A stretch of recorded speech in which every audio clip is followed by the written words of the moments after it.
Woo! Man. What is going on, Cowboys Nation? Some news today, huh, fellas? Maybe a little bit. Just a little bit. A little bit on this hump day, little news. Just a smidge. We're ready to get into it. Man, we appreciate y'all tuning in and rocking with us, Cowboys Nation. Appreciate y'all.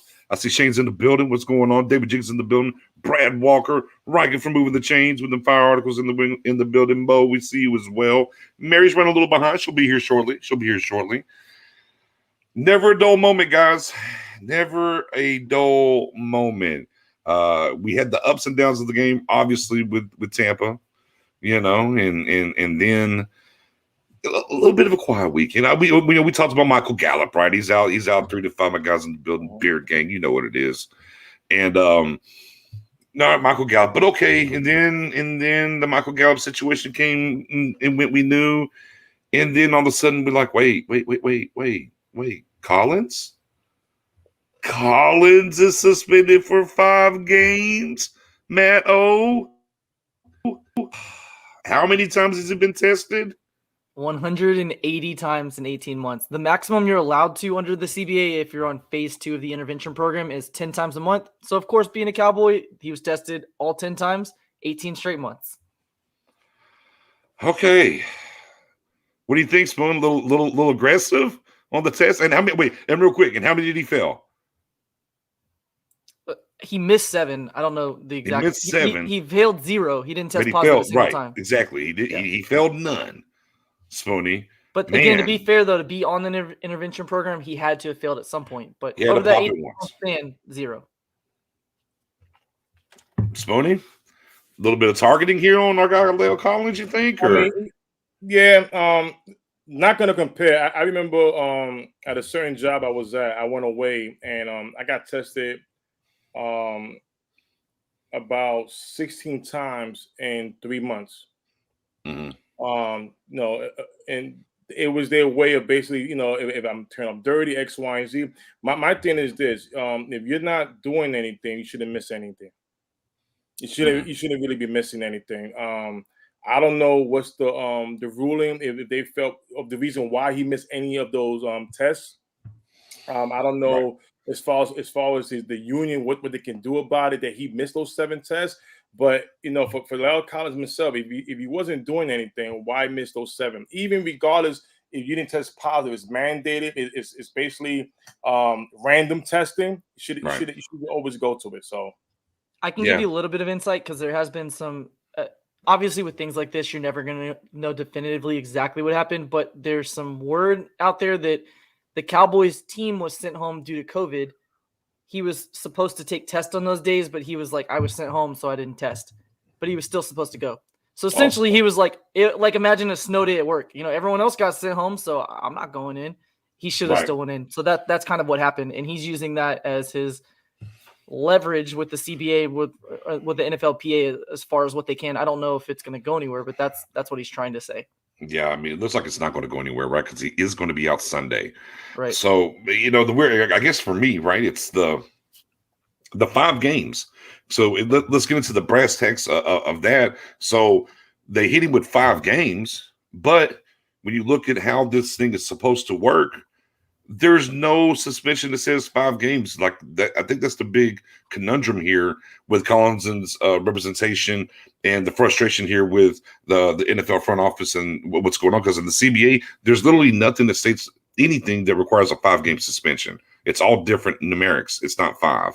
Yeah, there's a 2, 4, and 8 are kind of the base guidelines, and then there were a few other ones like if he tested negative a certain amount of times, or sorry, I should say, if he refused to test a certain amount of times and then missed tests a certain amount of times, they could have done a 2 here and a 3 there to get the 5, but it looks pretty shaky. Yeah, it looks real shaky. That's why I'm like, clarity would be nice here. And as you just said, and Smitty, you kind of mentioned it too, that we're just not going to get the clarity that we want in this situation, right? He off the rip when the news broke, he'd already filed for an appeal. He already lost it. He had filed the second appeal. The NFL, wink, wink, leaked some information, and now here we are. So at this point where we are, all things are pointed towards him being out 5 games. And we'll talk about who's going to be playing for him here in a little bit as we get to the Chargers preview. We're not going to get too far ahead of ourselves. But as of now, guess kind of take it to the bank, right, guys? He's going to miss 5 games. You think anything's going to change, Spoonie? I think he's out. He's done. No, I think it will get reduced, in my opinion. I think I really do believe that they're going to be to a certain point where it won't be the whole 5, maybe just 2 to 3. I don't think it'll be the whole 5, in my opinion. So the minimum that they can reduce it is 50% of the total time. So obviously you can't do 2.5 games. So I guess it would probably be 3 would be the minimum that could get reduced down to. And there is a stipulation, which I refer to as the snitch policy. But if the players cooperate with the NFL and help basically guide them on other players, trainers, or coaches who may have issues that they need to investigate, they can get it reduced by doing that. But again, players aren't going to snitch on each other, so that's not going to happen. But I'm like, there's got to be a trainer out there who's not making a lot of money who's like, I'll take one for the team, man. Just slide a little check my way and I'll do it. Slide that bag. Yeah, slide me a bag. I do want to say, too, it is costly, super costly for Collins because this actually void $6.8 million of his $10 million cap number next year. Or sorry, I should say his $10 million guaranteed. It voids $6.8 million of that, which was going to be guaranteed due to injuries, but because of his suspension, now he's not eligible for that. So costly. So we're going to get right. We're going to talk about that. Once I'm running the ball a little bit, we're going to wrap up the show. We're going to be talking about this Chargers preview, what we kind of think. So stick around. We'll definitely get into that. Mary, obviously, we just let off talking about Collins and the suspension and what's going on there. Any thoughts on the Collins suspension? I mean, as usual, like it doesn't make sense. Like there's a lot of weird, like why 5 games?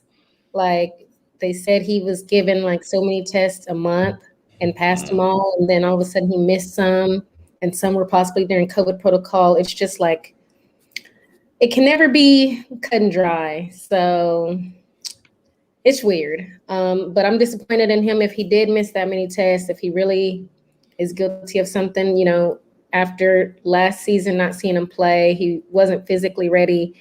And then now he's going to miss 5 games because of this. It's just kind of ridiculous.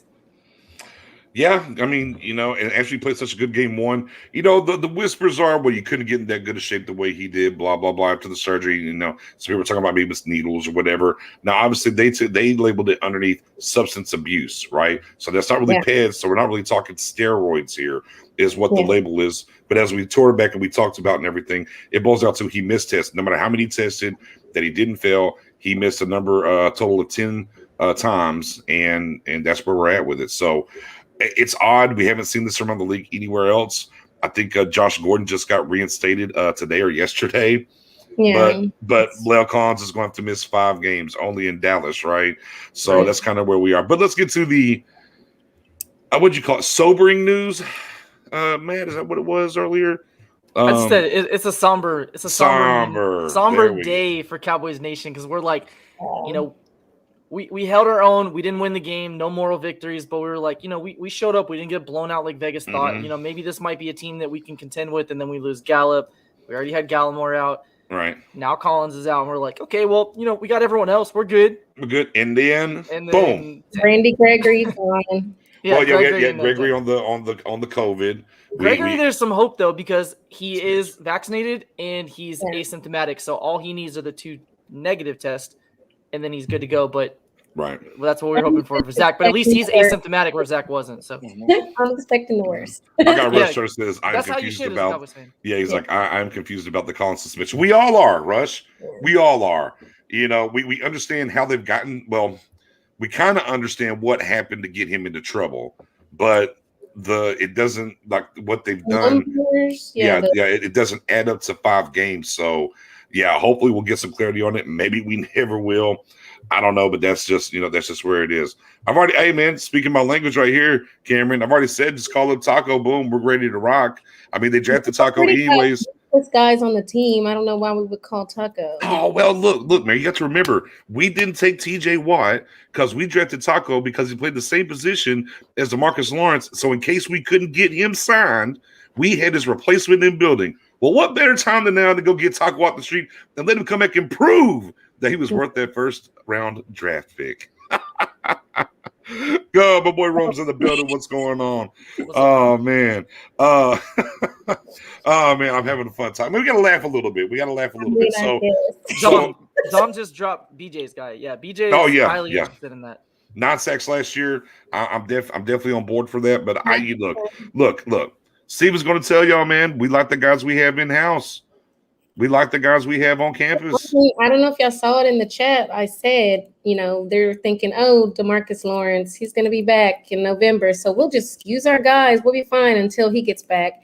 November's going to come and he's not going to be back. He's done for the season. Yeah, that's the big thing. Yeah. Now, and that's kind of what we're talking about when it comes to Lawrence, right? Yeah. There's a lot of hedging the bets, if you will. The earliest he could come back 6 to 8 weeks, the earliest, not when. Then we're hearing, if the surgery goes well, he can come back in December. From what I'm garnering and hearing, this sounds like this could be a full entire season kind of deal with him with the broken foot. Let's just be honest. The history of all his injuries, when has he ever come back when he was supposedly supposed to come back? Like, he's never officially came back when he was really actually ready or supposedly ready or going to be ready when they thought. Like, he's never actually ready when they say he's going to be ready. So that's the general rule of thumb as Cowboys fans in general. If you haven't learned this by now, whatever the timeline you hear, just go ahead and tack on a minimum of 2 weeks on top of that. You're still probably going to be disappointed. Because we hear all the time, like with Gallimore, they were like 4 to 6 weeks. And then we were like, oh, maybe 4 to 8 weeks. And then you're like, well, the 4 weeks is probably not realistic. If 8 weeks is the maximum, it's probably realistically 6 to 8 weeks. Yeah. Mm-hmm. Yeah. And then some of those injuries, they can't literally push off of their foot, especially after surgery. It's going to take 5 to 6 weeks before he can even start getting back into shape and conditioning. Right. And you add extra time on top of that. So, yeah. Yeah, I mean, it's just what it is. And he brought up the fifth metatarsal or whatever in his foot. That's where it's at during practice. So, it sucks, man, but now for clear cut, it's Parsons' defense now. Like more than ever, it's Parsons' defense now. Go ahead, Spoon. Listen, I'm gonna repeat this 2 times. I know somebody's gonna take it in a different way. I'm very hurt with D-Law not being here. I am very hurt, but it could be a blessing in disguise for a couple of reasons. Because now what you get to see is the real personnel, what they really, really want to run. Now you're gonna have guys again. They drafted 11 defensive players in the last year's draft, this past draft, and a lot of us were saying how many going to keep. I remember I came out and said everybody. They kept everybody for a reason because the defense is transitioning to a different type of defense that. Remember, D-Law options next season, next year, next season, and we was all discussing what if D-Law was not here, right? And the way they made their move is pretty much in the clear, and for my opinion, that D-Law may not be here, even if he played his whole full season. So now we get to see Terrell Basham, who was signed for a 2-year deal. People ask why. Well, they want to see him for 2 years to see if he's part of the future. Bradley at 9. We get to see him. Dorrance Armstrong, who a lot of us thought that he would have been cut by now, had a great game last week. That strip fumble almost on Tom Brady. So now we get to see a lot of these guys, a lot of young players behind D-Law, and we get to see what Dan Quinn, what he really wants to throw out there to these offensive. Last week, we saw a play when D-Law was in coverage. Yeah. And that led to a touchdown. We don't get to see that no more. It should be a different player, or D-Law should have just been taken out and subbing somebody else. But all I'm trying to say is, again, I'm not saying this defense is going to be better than without D-Law. I'm not saying that D-Law won't be missed, but we can finally see what Quinn really wants to throw at his offenses with the guys we have, and we got some good depth at the pass rusher. So I'm intrigued by this whole thing. Well, hold on. I'm gonna pump the brakes a little bit, because look, I do like what you're saying though, Spoon. Because we do have the young guys, including Golston, right? The draft pick in the 3rd round. So these young guys are going to come in, and we get to see youth movement, right? And really turn this thing over and see what happens. But boy, there was only 2 teams this past weekend that did not get a sack: the Green Bay Packers, the Dallas Cowboys. Right. And all these guys got their opportunity to play and go after Tom Brady. Now, granted, not everybody played Tom Brady. We understand that. But boy, we just didn't touch the quarterback enough. Now, Dorrance Armstrong probably got the closest. You're not wrong there. I don't know how Tom Brady held onto that damn ball when he swiped it going by, but he did. But for me, I worry about the run game. It's the pass rush. Sure. I mean, we always worry about pass rush. I'm worried about the run game. And we know what D-Law brings to the run game and anchoring that side and setting that edge. But again, you're right. Dan Quinn, okay, you're here. Let's see what's going on and how he's going to mix this thing up. Mary, you said you were disagreeing as well. That you jump in. I mean, I get the positivity of okay, now we can see what these young guys can do. But that's exactly why they aren't the depth. We don't know what any of them can do. And like we're just hoping, oh, these guys are gonna be what we hope they can be, or what these coaches hope they can be. We don't know what any of them can do. Like not one of them. Facts. Just hoping. And we already had a problem with our pass rush with our starters in, and now they're all gone. And we're supposed to be like, yeah, now we're gonna be great. Like, no. Completely. Opportunity. Somebody's got to walk through that, right? Somebody's got to walk through the door. Somebody's got to walk through the door. I'm just gonna tease it right now because as we get through the show, we're gonna do our Chargers preview. I have an answer for us with the pass rush, so stick around. Make sure you don't leave. Okay. We have we targeted the secondary. There's a guy on the offensive line that you should keep an eye on for the Chargers next week. Oh, look at there. We call that foreshadowing in the biz. Good job there, Maddo. I like it. Thank you. But once again, it's just been a plethora of bad news. All's not lost. And the truth lies somewhere between Mary and Spoonie. The truth lies in between their some. It's, well, these guys haven't proven themselves, so we don't know what they can do. But on the other side, it is be excited because we're going to see. Look, we've been preaching and begging the table about Bradley and Nate for over a year now.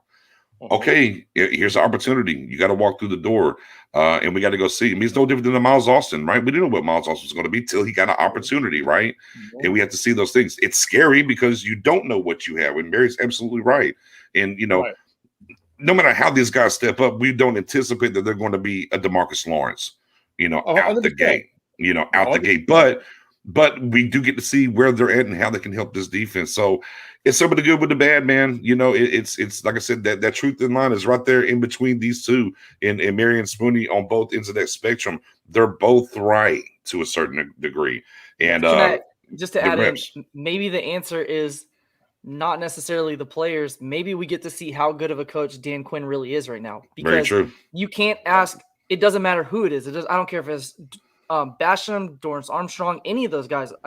You can't ask them to go in and do exactly what Tank did. So this is where you start saying, what are we going to do from the blitz packages? Are we going to see a little bit more Parsons lining up at redshirt? Are we going to use Jalen in that? Are we going to do a little bit more stunts? Like they're going to have to do something differently. Just like we're talking about with Steele on the offensive side, we're going to have to chip. We're going to have extra guys, maybe a little bit more 11 and 12 personnel. We're going to have to do that on defense. And if we don't see that, then maybe week 2 is the week where we say Dan Quinn was a mistake, or it's the week where we were like, Dan Quinn was the guy. That's who we should have hired. So we'll see. Yeah, but no matter what, though, Spoon, our guy's out, though. Say la vie. Maybe November. What will he check it along the way and see if there's a silver lining of Lawrence coming back? I don't put no stock in it personally. So negative right now. Playoffs. That's it. Playoffs. Yeah. Playoffs activated. That's maybe, if we, I think we can still make the playoffs. If we make the playoffs, then maybe he'll be ready, but I'm still not holding my breath. I'm not, but yeah. I mean, obviously got to get through the surgery and make sure that goes well. Then once the surgery is done, as he gets acclimated back to doing football things, does it hold up? There's a lot of hurdles here that he's going to get through. This isn't, and I get it. You've seen Jane Slater come out and say 6 to 8 weeks, but it's that word right before it, earliest 6 to 8 weeks. You have to be keen on that earliest. So as we were talking earlier, right? So 6 to 8 really is probably more like 8 to 10. And then you got to start looking at the calendar and start adding that up and kind of seeing where that is. So, and look, at any point in time, and my guy Deet's out of the building with the Wycliffe Jean until November. Well played, sir. Salute. Well played by you. Love this song, by the way. But yeah, I just, at a certain point when things are rolling, they're just going to look at him and say, hey, man, just sit it down, but, and move on, especially if one of these guys walks through the door, right? But yeah, look, man, Armstrong, I mean, you due for a contract. We need you, buddy. Now's the time. Basham, they gave him the 2-year deal, right? All right, your time to step up. Bradley and I, you wanted the opportunity. Here it is. And then, of course, you got the rookie Golson that should be playing this week. All right, pick you in the 3rd round. Come do your thing. What's a hold our breath? Lord Jesus. Yeah, please. somebody got their Facebook up. It's dinging. I mean, that Facebook I name. think it'll be a whole. It's not me. Okay. Really all right.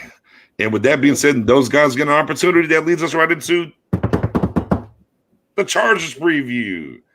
Going on to the West Coast, playing the late Sunday, or not Sunday night game, just the late afternoon game against those Chargers, not the San Diego Chargers, Los Angeles Chargers now.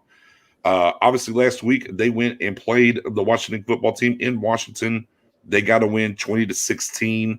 Real quick, just going to highlight their stats and some of their players. Herbert, 31-47 for 337, a touchdown and a pick. Austin Eckler, 15 carries for 57 yards. Larry Roundtree, 8 carries, 27 yards, averaging 3.8 and 3.4 respectively. Keenan Allen, the guy that we got to pay attention to, obviously, 9 catches, 100 yards. Mike Williams, 8 for 82 and a TD. They do have a tight end as well. Now, we got to think about that, right? Because we got beat up by old man Gronkowski for 90 yards and a couple TDs. Old man Jared Cook out there had 5 for 56. And they do have a particular burner that we're familiar with. Anybody remember that guy, Jalen Guyton? Anybody? Oh, Yeah. wow. Yeah. Yeah. Jalen, 3 catches for 49 yards as well. So they got some speed and they got some talent on the outside. Now you might say it's not the talent that the Bucs have on the outside. Trust me, the Chargers are very talented on the outside, and they have a better running back, in my opinion, than the Bucs have. He's different Yes. though. Yes. Different type of back. Yeah.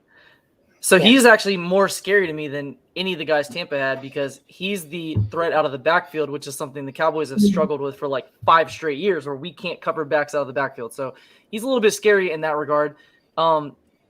I did tease it, so I just want to kind of jump into it to deliver on my promise. Mhm. So just like last week, we said that the secondary is a weakness. That's what we're going to go after. Dan Quinn should be circling number 71. His name is Matt Feller. He's their left guard. He had a ridiculous game against Washington. So he had a 91.8 run block grade, which is elite. And then he had a 16.5 pass block grade. 16.5. So for perspective, Tyler Biotis had a 29.5, and that was giving up 7 pressures. Last year, Terrence Steele had a 34 pass rush grade, or pass block grade, I should say, by PFF, and that was Terrence Steele giving up 12 sacks. Dude had a 16.5, and that's with 81 snaps.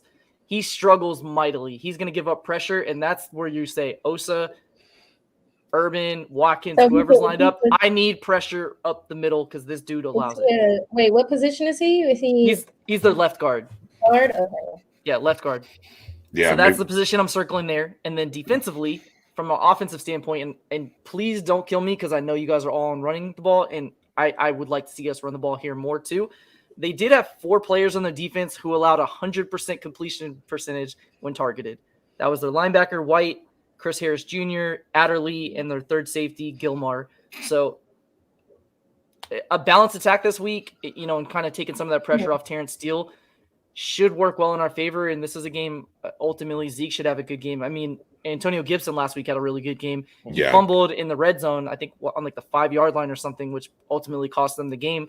But he was super effective. So we should see Zeke, have a nice bounce back right now. Yeah, he had 20 carries for 90 yards, averaging 4.5. Right. And to be honest, and the Washington football team only threw the ball 21 times. Ryan Fitzpatrick was 3 of 6. Taylor Heineke came in and took over for him, went 11 of 15 for 122 and a touchdown.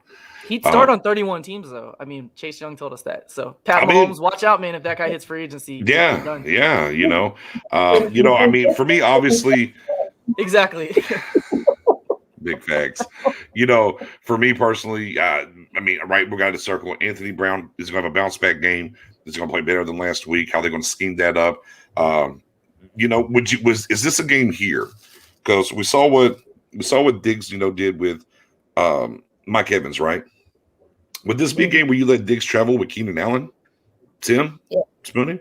Yeah. Mary? Yeah. No from Spoonie. Yes from Mary. What about you? Oh, are you letting Diggs travel, or are you going to keep him on the right side? I'm not, and the reason for that is I would love Diggs to be able to just erase him or do his, the best job he can against him. But if I have him shadowing him, that means that I also have Antonio Brown in man coverage, or not Antonio Brown, Anthony Brown, sorry, in man coverage, and I don't want to see that. Last game we were man 62% of the snaps, which is super high, considering last year the league high was 51% for a team. So we're already well and above that metric. So I'm a little bit concerned. The more I can put him in zone, the more I can have safeties help out, and then Anthony Brown's not quite as big of a liability. You can kind of hide him, so to speak. But Diggs is that guy. I mean, he he wants that. Like, that's who he is internally. He's like, let me go against CD. Let me go against Amari. I go against guys like that at practice all the time. Let me take their best player out. And you want to do that, but we're just not.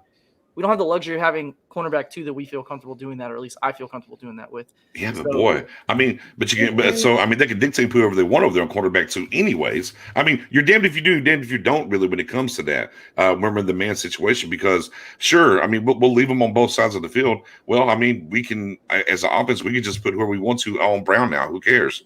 As compared to, you know, you can take Diggs and at least put him on that one guy and go from there. So, you know, I'm with you on the man, though. Not enough man. And look, if we're going to blitz, the biggest thing that we did during the Bucs game was there was too much cushion when we were blitzing.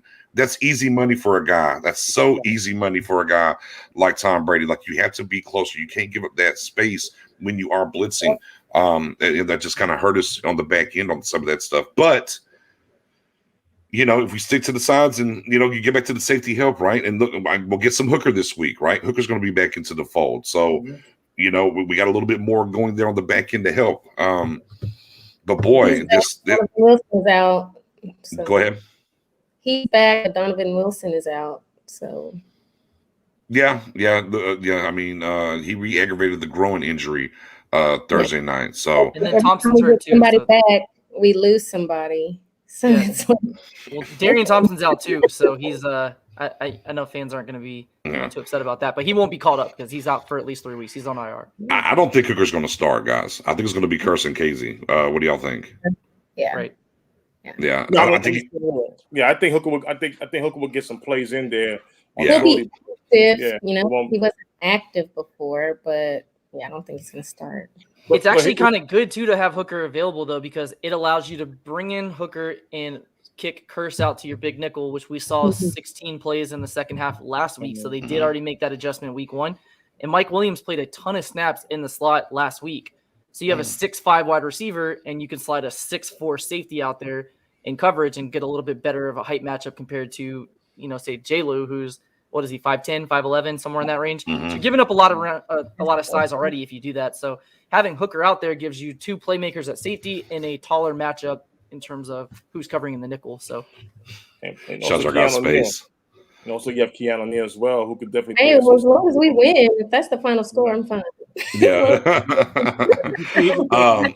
Guys, the fact that Quinn came out and said that last week it wasn't totally all on Anthony Brown's fault. It was basically the safety help. The safety chose went a different way than we supposed to, and that's why the big plays happen. So, you know, if you get that safety help over the top for Anthony Brown and allow Diggs to do what he does best, I trust Diggs on the island all by himself. I really do.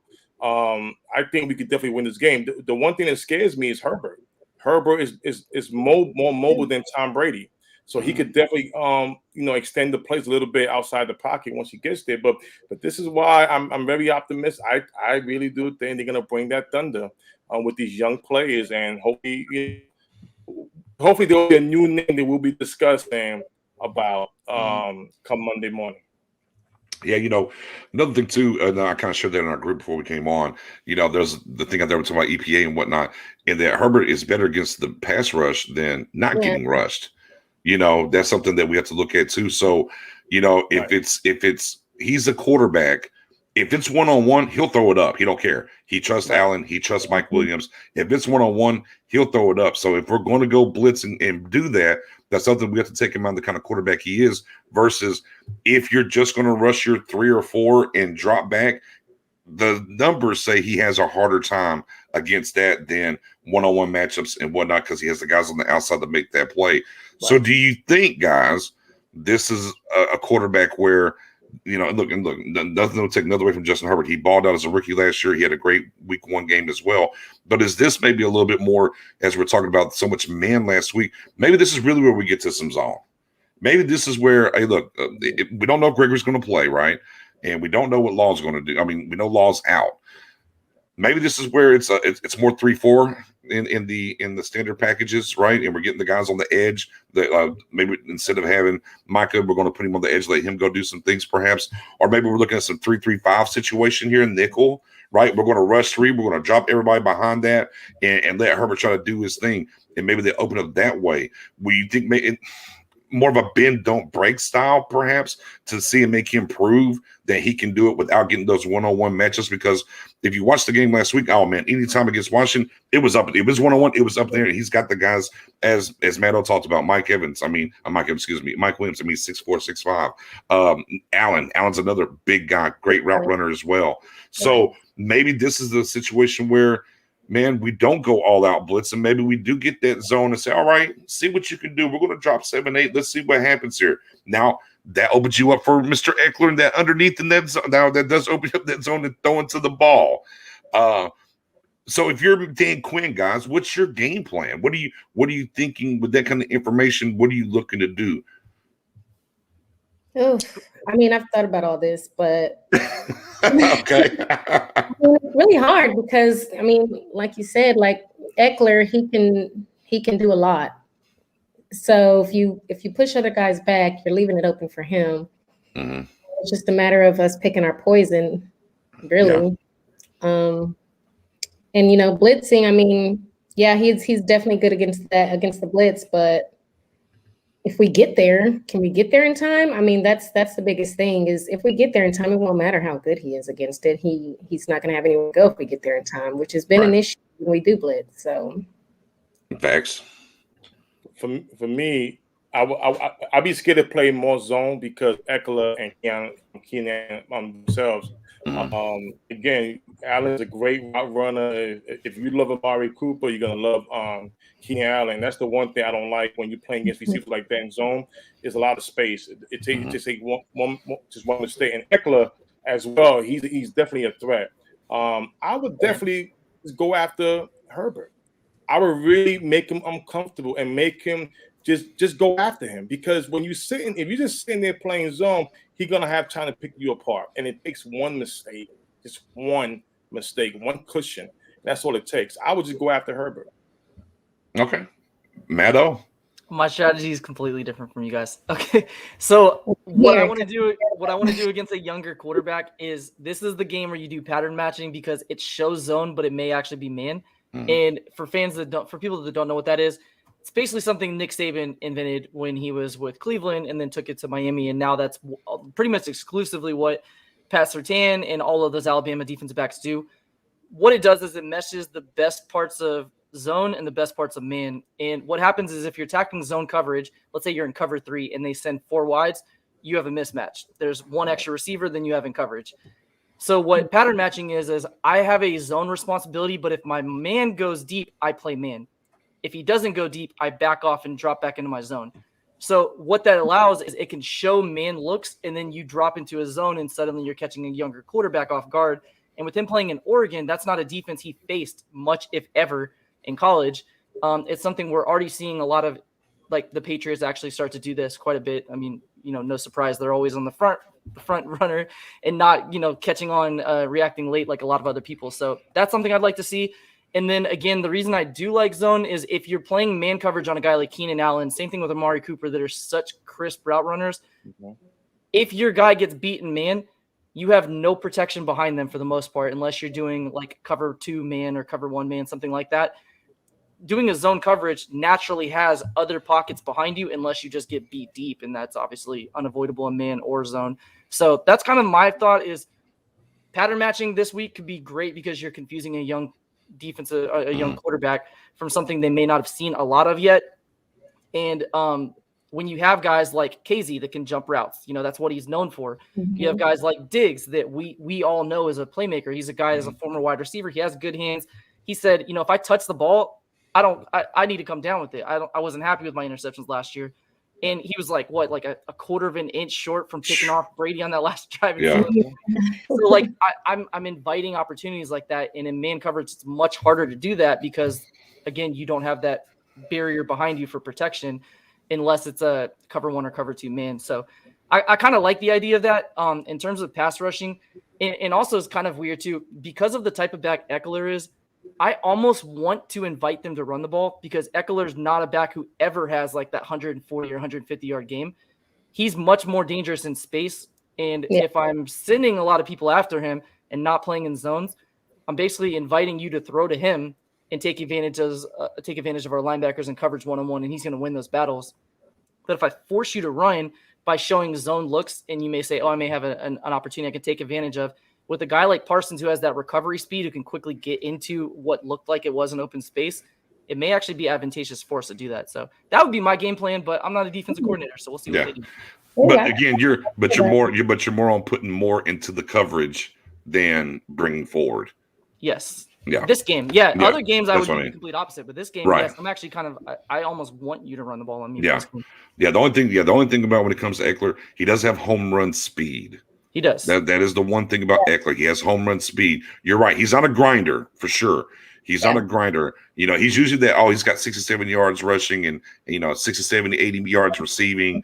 But if he hits and you're not there, he'll take it to the house quick. And typically you look at his 100-yard games, you're right. They're going to be a big hitter. It's not going to be a lot of grinding. Right. It's not going to be a lot of grinding. But again, and that's kind of what I said when I was bringing it up, because everyone's saying with the defensive ends in flux here, we got to go pressure. And I'm with you on that, Matt. I'm like, this might be the game. And the EPA shows it as well, is whenever you're dropping and putting more people in coverage and not blitzing him, he's not as good. Now, granted, we're talking about a year and 16 games, 17 games of that. Right. And obviously he's evolving. But I think I got to test that water first, because you can always switch and do something else on the fly and do something. But I'm all the way there. But there's more than one way to skin a cat. Mary and Spoonie are on the let's go get him, and me and Matt said, well, let's just see first. Hearing you talk about it, I think that's a nice idea. I could be convinced that could work, definitely. Now, can Anthony Brown pull it off? That was my main thought as he was talking about it, is do I trust Anthony Brown to be able to handle that? And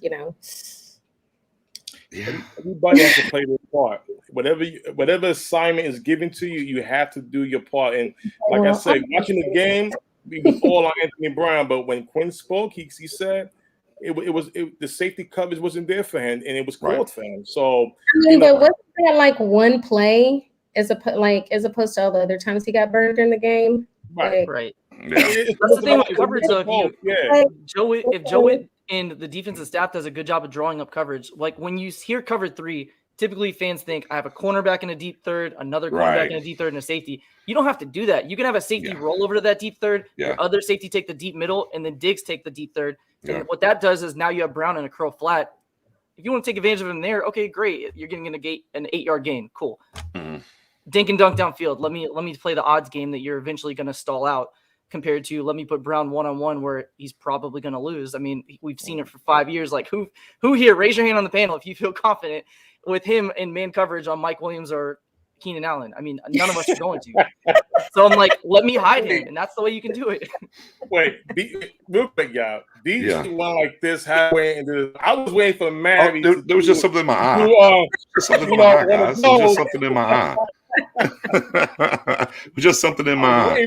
All right, so that's the defensive side of the ball and what we've talked about and what we think we need to do against the Chargers. Let's go over to this offensive side of the ball, right? Let's go to the offensive side of the ball, because Collins is out. All right, so we kind of talked about what they can do with the defensive ends, maybe scheme-wise, but let's talk about this offense and what they're going to do here. So Collins is out for all intents and purposes. It looks like it's going to be Terrence Steele.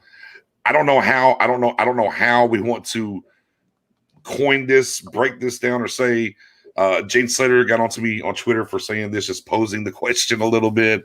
And I was just like, hey, look, Zach Martin is not willing to go play, right tackle, And she was like, don't say that. He said he's willing. I said, okay, he's not willing right now because there's not enough injuries per se. So that's out. Now, maybe the Cowboys haven't asked him, but I've said all along, and I think we've all kind of discussed this before, Connor doesn't want to play right tackle. Connor, Jesus. I've got Connor McGovern trying to get on this field so bad. I just keep saying Connor. Zach Martin doesn't want to play right tackle.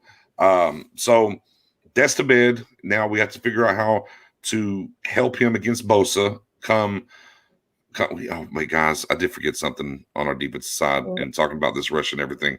Boy, that rookie Slater, that left tackle over there, rookie Slater, the boy, he ran Chase Young off to the other side, guys. Ran Chase like Chase Young finally like, that's enough of you over there. Go to the other side. That guy right there is having a good season already, and starting out the gate as that rookie. That's another thing about these young guys we got to plug in at defensive end. They got to deal with Slater. That's going to be interesting to watch what that happens. Just a quick snippet there. Back over here. I'm all over the place. Sorry. So it's going to be Steele. We got to help him. There's ways to do it, right? Zeke, on the chip or Pollard chipping out. You got a tight end next to him to help him out. But boy, when I hear Steele, man, I just think about that daggum Cleveland Brown game against Myles Garrett, guys. And I still have nightmares about it because that was ugly. Hopefully this coaching staff has learned from it. Man, more runs are available here, right? And we know everyone was freaking out because, Dak threw the ball 58 times. All right. Well, they did call 28 runs. He adjusted the play depending upon the looks and what happened, right? So that happened. Now this time, looks like you can run on these guys a little bit more, okay? Doesn't mean it's going to be a 25 carry game or whatnot, but there's a way to neutralize your right tackle if he's having problems with that run away from him, and things that you can do there to help as well. Do you think this is going to be another pass pro game for Zeke and not getting carries, though? Are we going to get Zeke maybe a little bit more involved this week, Mary? I think we're going to get him more involved. And, I mean, obviously that Cleveland game was a nightmare for Terrence Steele. But, I mean, that was what, game 4? 3, 4? I don't remember. 3 or 4. Yeah. They didn't give him much help, especially in the beginning of the game. I do think they've learned from that. He showed some improvement later on in the season. Obviously, he wasn't good in preseason. We know he got jacked up in preseason, but I mean, this is what we got. And I can see both sides of the Zach Martin argument. I can understand why fans would be mad. Why not put him over there? And I could see why they won't put him over there and why he wouldn't want to be over there. Ultimately, this is what we got. And I think that, they're going to do a lot of what they did last week and getting that ball out fast. I think you're going to have a tight end help. And I think we're going to do a lot of runs. Okay. All right. Spoony, the Steele situation got you nervous a little bit? More Zeke involved here? What do you think? Yeah, it's definitely more Zeke involved. Listen, last week Gibson had a good run, but almost 100 yards, about almost 5 yards of carry. So he ran the ball very good, and that would definitely help out Steele from not having to see Bosa get behind him and get after the quarterback.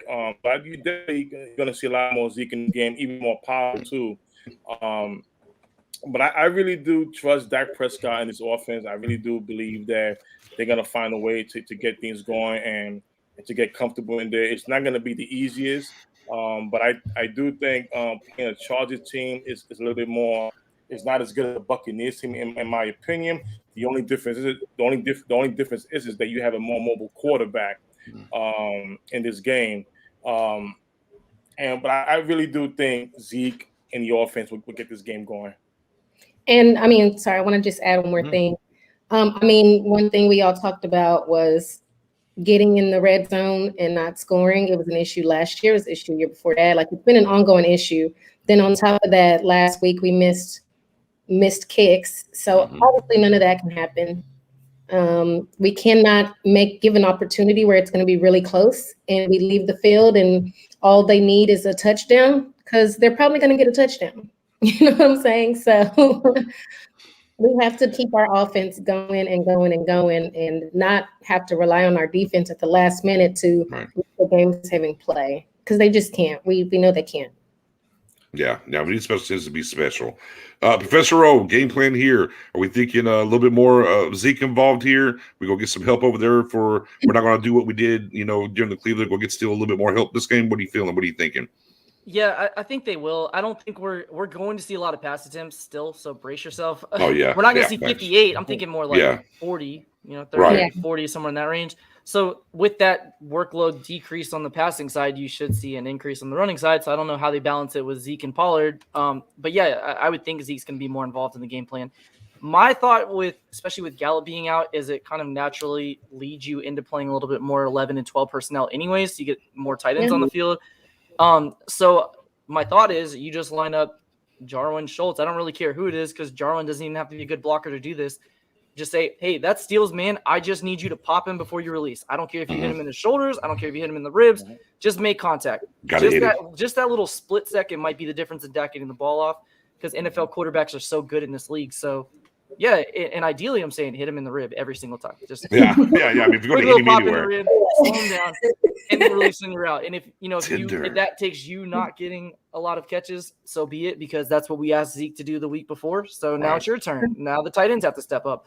And then again, I feel bad for asking Zeke to do this 2 weeks in a row, but we really need Zeke to be Superman and pass pro again when we do pass. I do think we'll be able to run a little bit easier than we had last week. So it'll be interesting to see. I mean, Zach Martin's back in that alone, even though McGovern played his, I guess played his ass off last week.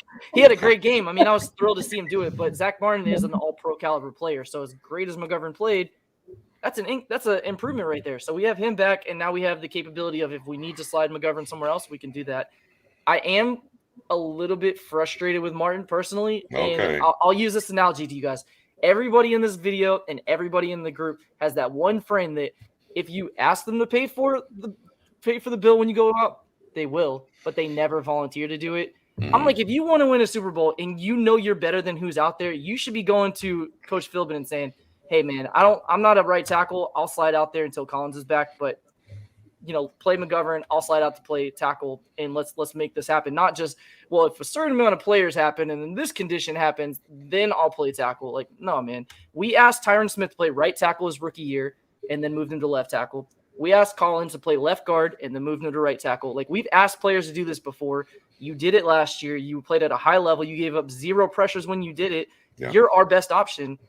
The fact that you're not willing to do that, or I shouldn't say not willing, but you're not eager to do that to help your team win, is a concern for me. Yeah, he's not making the table for him, but I'm like, you should be like, Coach, I'll, like, any of those special teams guys are like, Coach, you want me on kickoff coverage? I'll do it. You want me to play nickel, dime, whatever. Let me get on the field. And now he's like, nah.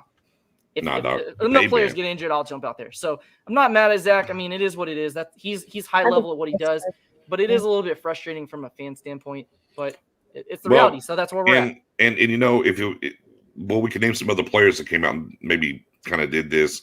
It would be all the flack in the whole wide world about it, right? Because really what it boils down to is Connor McGovern is better than Terrence Steele. But there's a way and a clear path for Connor McGovern to play on this offensive line. And we also know that Martin's better than Steele, and he can take over that position. And Martin's just very reluctant. It's not like he hasn't played tackle before. He did it in college. He did it last year. So I don't know, and you're paid. I mean, I miss the days of like Larry on. Whatever, left guard, right tackle, right tackle. Just sign me up. I'll play. I mean, imagine if Donovan Wilson's like, nah, I'm not playing in the box. I'm a safety. Play me 10 yards back. Right. Imagine if a cornerback's like, no, I'm not rushing the passer. I'm not an edge rusher. I'm not blitzing. I'm only playing coverage.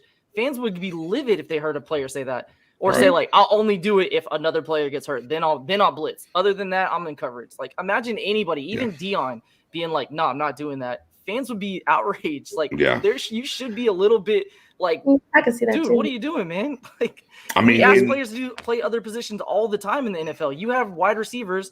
We did it with Terrence Williams for years, where he comes in motion and is a lead blocker. We asked him to be a fullback lots of times, and he didn't complain. Like, come on, man, help our team win. But it is what it is. Team steal. Let's go, man. But you know what?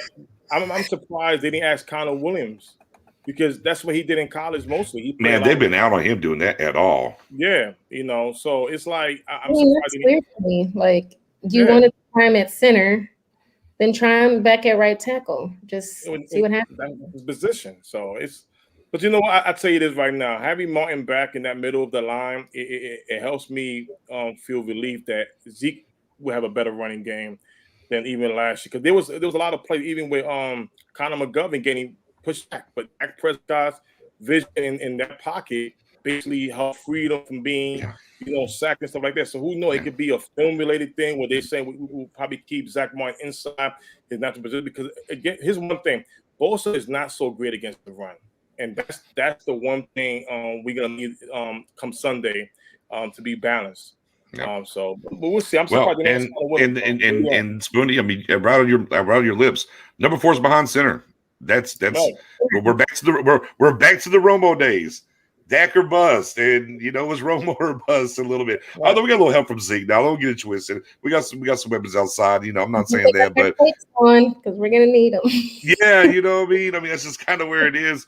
What's weird about this matchup, real quick, sorry to jump back in, is if you ask Chargers fans what their season was like last year, they're going to say a lot of things that Cowboys fans say, like the Cowboys are the first team to ever lose a game where they won this and did this and had this category, but they still lost. So Romo had a game against the Saints. First time a quarterback ever had a 300-yard passing day, 4 touchdowns, no interceptions, and lost. Cowboys. Yeah. Cowboys do this all the time. Chargers last year lost like 7 games. That's why Anthony Lynn got fired, where their fans are like, how did we lose that game? So this might be a game in the fourth quarter where neither team's comfortable. Both teams are like, something's going to happen. Something's going to happen. Yeah. Just waiting for that other shoe to fall, But we've seen the evolution of Dak. He walked through that door. If you were concerned about him, we saw what he did in Tampa. That's going to continue forward. Kellen Moore, look, and we talked about this a lot, like just the different plays that we saw, very Boise State-esque, and they're joined at the hip. I'm telling you, Kellen and Dak. So I'm excited about how they're going to game plan this up. There are going to be a lot of passes, Cowboys Nation, as Matt O said earlier. Not 58 unless something crazy happens, but it's going to be 30, probably 35, 40, somewhere in that realm. Unless we get up big and deconsult the game away, right? But it's probably going to be a shootout until we can see otherwise from this defense. We have to wait and see them do that. So that's the one thing, right, that we have. We have the 4 on our chest. That gives us the opportunity to go out here. Zeke, I do believe, is going to have a better game. We got to block up still. Mark was out there. Look, I'll tell you what, and maybe a thing that's not being talked about enough with Michael Gallup being out. Ced Wilson. Yeah. Right? So he's going to be your slot guy. Yeah. Well, and he'll play a little bit of everything. All these guys are interchangeable. They'll play slot, outside, and whatnot. Hey, Ced Wilson and Dak have a pretty good rapport and connection. And if you go back to his time at Boise State, he was a deep threat at Boise State. Not that he's the ultimate burner and take a top off the defense, but he can get deep on you quick. And he's a 4-3 guy, if I remember. I mean, I don't know if he still is, but when he came out, he was like a 4-3-8 guy or something like that. Yeah, I just don't know where the injuries are where he is still. You're right, though, Professor O. And to me, I'm a little excited about that just because it's a different element. You haven't seen this offense with that component in some of the second half, and you saw Dak get to him in the second half. So I am excited to see how that's going to measure in, and maybe a little bit of the could be an X factor that a lot of people aren't talking about right now because the sky's falling, right, Mary? Yeah, that's when Michael Gallup got hurt, obviously you want him to be out there, but that was an injury. I'm like, okay, we can absorb that injury because he's only going to be out 3 to 5 weeks, and Cedric Wilson is a fast guy. He can make plays, and so I was like, okay, we can absorb that injury. And then it's just like everything else kept happening. Right. Collins and Gal, yeah. The D-Law thing just really gutted me today. I was in a terrible mood after that.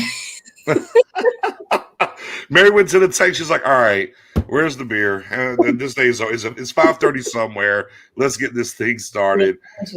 Yeah, Spoony, Ced Wilson. What you think? I think we won't even miss a beat on the offensive side. I was even worried about that because we all said this offseason if there was a trade, scenario, if there was a trade Michael Gallup will be having, here it goes right now. He's not here for 5 weeks. Can be the guy. I believe he can. He had great plays last week. Last year, especially the game against the Seattle Seahawks on the road. Ced really put a stamp on his name of what he can do, and this is why in the beginning of the offseason, why I said, a lot of us had came out and said that why we would not give up a Gallup because we have a great depth. But if one was to go down, we're still good because we'll be having the depth. Even Noah Brown could come in there and step right in. The receiving depth is one of the strongest on this team. I'm not even worried or concerned about it. Yeah. Space Cowboy checking in. Our guy Space, what's going on, man? Said if we drop to 0-2, should we panic? He goes, I wouldn't base it on the schedule, but how we get there will determine how I feel. Matt Owen, 0-2. Is it time to panic? Great question, Space. What's up, by the way? Space is awesome. If you haven't subscribed to his channel, definitely check him out. Great content. Pretty much, he's been pretty consistent recently, dropping a video every day. So definitely make sure you sub to him and also Stargang, of course. But yeah, no, it's typically 0-2 is kind of the area where you panic, and start saying something's wrong. But the Cowboys had an 0-2 season that turned out pretty well, if you guys remember, in the 90s, right? Yeah. Won the Super Bowl there. So, but with a 17-game season, I think really 0-3 kind of it pushes that back one more week. So if you start 0-3, then your season's not over, but you're in trouble unless you're in the NFC East, where you may not be in trouble at 0-3. But yeah, I think 0-2 is a area for our cause of concern. But with our schedule being relatively softer early in the year, it's not quite as bad. If we had all of our juggernauts, all right now, you may rack up a bunch of losses consecutively, but I feel like we can absorb this a little bit better, all the injuries we're having right now, than what we would if our schedule was a little bit more front loaded. So I think we'll be okay, truthfully. Yeah, 0-2 for sure. Yeah, I mean, you don't want to be there. We're not going 0-2 anyways, though. So yeah, I don't know why you're even asking that question.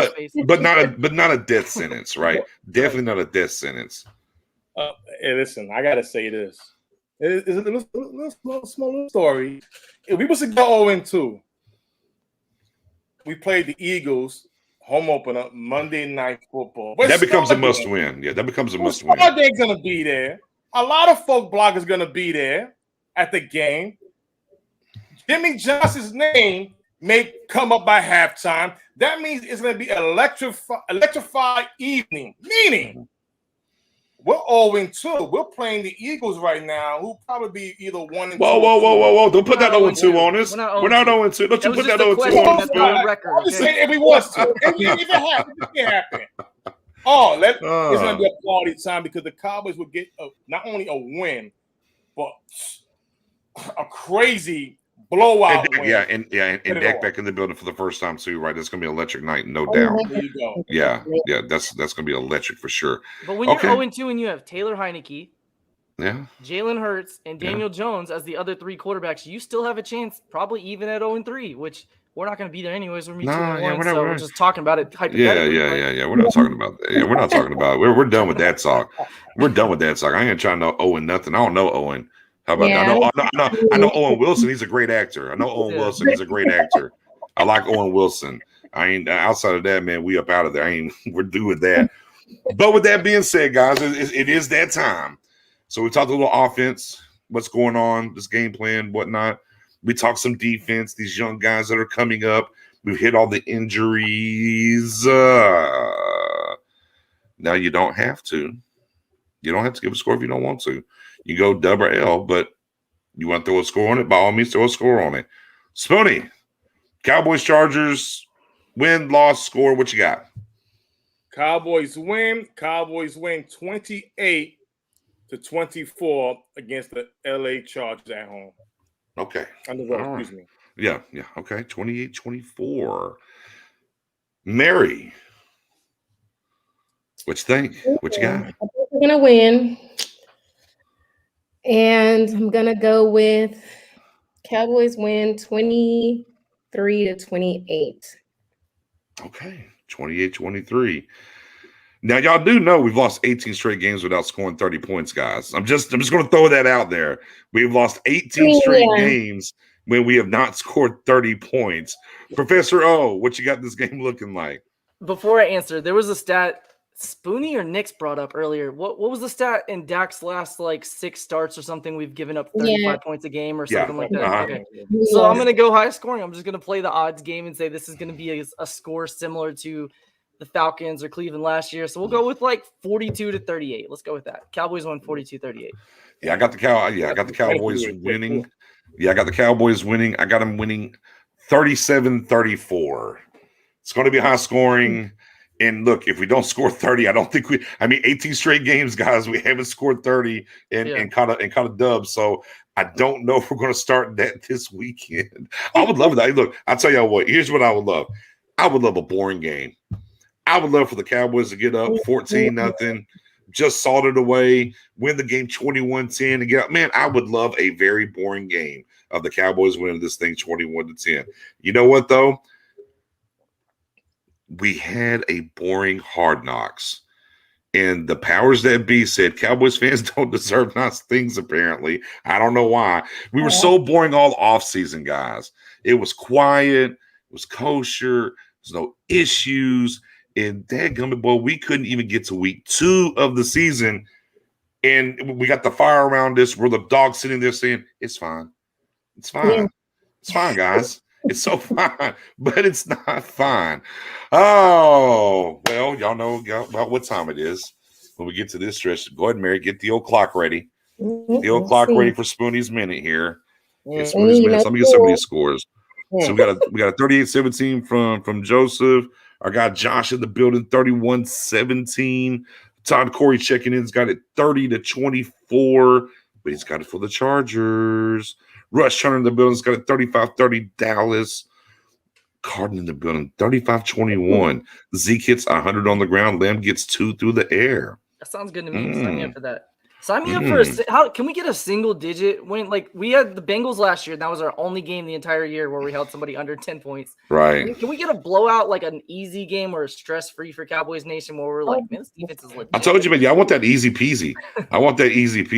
27-17 for Brian. Geeshy's Kitchen in the building, Sports Kitchen, 38-31. Space with the 35-31. My guy Shane, 26-21. I like this from detail. Hey, man, we're 16-1, so we're not, brother. I'm riding with that for sure. With that being said, with no further ado, start the time. It's Spoonie's Minute, ladies and gentlemen. Go. Cowboy Nation. I got my mask on right here. See, this is my evil side right here. This is the side that I want to see from Terrence Steele this week.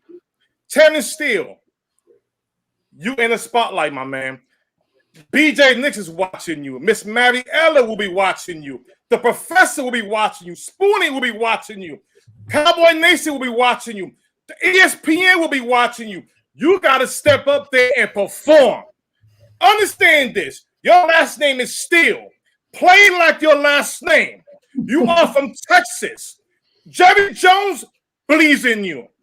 If he believes in you, we have no choice but to believe in you. But at the same time, and at the end of the day, you wear that star on your helmet. I don't care if you got to read both a bedtime story. I don't care if you got to hold and get more penalties. I don't care. I don't even care if you get penalized out the game and by starting some problems. At the end of the day, your job here is to protect number 4 and show the whole world that you belong on that offensive line. Have some heart. Have that steel of your last name and perform. Great stuff. You're under 1. Perform like it. Well said, Spoonie. Well said, Spoonie. Round of applause for Spoonie. What'd you say, Mary? Did you make them remember that Sunday afternoon they played the Dallas Cowboys? Yeah, that part. Right. Yeah. Shout out to Spoonie, man. Giving our guy still the pep talk of a lifetime so he can go out there and be still on the field and do what he needs to do. Oh, man. With that being said, man, we need to just they need to loop that in the locker. Just let Spoonie's Minute in his locker and then, get our man Ric Flair up there saying, if you want to be the man, you got to beat the man, and just have Bosa's picture right there in front of him. Big thanks. The Fires are chiming in. Hey, we appreciate y'all rocking with us as always. Y'all see it right there on the bottom. Man, Stargame Podcast is the YouTube channel, man. We appreciate it. If you go over there, drop us a sub. If you like what you saw, get more Spoonie's Minute. You never know what'll happen. They brought up with the whoa. Little Ric Flair, exactly. woo. Yes. You can't beat it. Yeah, can't beat it. And of course, Twitter, every single one of these names that you see with the ads, you can go get us on Twitter and mess with us over there. And of course, on Facebook, man, Stargame is the group in the page. Go jump in the group and like and follow the page, man. We appreciate y'all. Every Wednesday, we're right here, 8 p.m. Central, delivering the pregame or the preview of the week and catching up on all the news of the Cowboys that happened the prior weekend. So for everyone that rocked with us down, we appreciate y'all. And go Cowboys. Let's go get to 1-1, guys. Let's go get 1-1. Yeah, I mean, well, let's just get to 1-1, Mary. Yeah, let's ease up on the get 6. Let's just get 1-1. Let's get whole. Let's get 1-1, and then after we beat the Eagles to get 2-1, then we'll talk about getting 6. Fair enough. Have a good night.